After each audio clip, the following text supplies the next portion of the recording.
व्यक्ति कौन? बहुत पुरानी बात है। गौतम बुद्ध एक शहर में प्रवास कर रहे थे। उनके कुछ शिष्य भी उनके साथ थे। उनके शिष्य एक दिन शहर में घूमने निकले तो उस शहर के लोगों ने उन्हें बहुत बुरा भला कहा। शिष्यों को बहुत बुरा लगा और वे वापस लौट गए।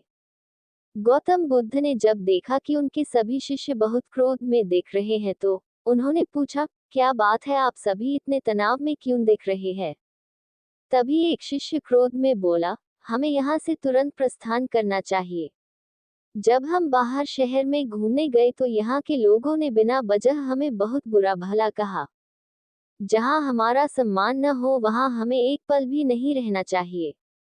यहाँ के लोग सिर्फ दुर्व्यवहार के सिवा कुछ जानते ही नहीं हैं। गौतम बुद्ध ने मुस्कुराकर कहा, क्या किसी और जगह पर तुम सद्व्यवहार की अपेक्षा रखते हो? दूसरा शिष्य बोला, इस शहर से तो भले लोग ही होंगे। तब गौतम बुद्ध बोले, किसी जगह को सिर्फ इसलिए छोड़ देना गलत होगा कि वहाँ के लोग दुर्व्यवहार करते हैं। हम तो संत हैं, हमें तो कुछ ऐसा करना चाहिए कि जिस स्थान पर भी जाएं, उस स्थान को तब तक न छोड़े जब तक अपनी अच्छाइयों से वहाँ के लोगों को सुधार न दें। हम जिस भी स्थान पर जाएं वहाँ के लोगों का कुछ न कुछ भला करके ही वापस लौटें। हमारे अच्छे व्यवहार के बाद वह कब तक बुरा व्यवहार करेंगे? आखिर में उन्हें सुधरना ही होगा। वास्तविकता में संतों का कार्य तो ऐसे लोगों को सुधारना ही होता है। सही चुनौती वो है जब हम विपरीत परिस्थितियों में खुद को साबित कर सकें।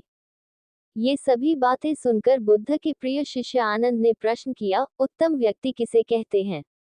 इस पर बुद्ध ने जवाब दिया, जिस प्रकार युद्ध में बढ़ता हुआ हाथी चारों तरफ के तीर सहते हुए भी आगे बढ़ता जाता है, ठीक उसी तरह उत्तम व्यक्ति भी दूसरों के अपशब्दों को सहते हुए अपना कार्य करता रहता है।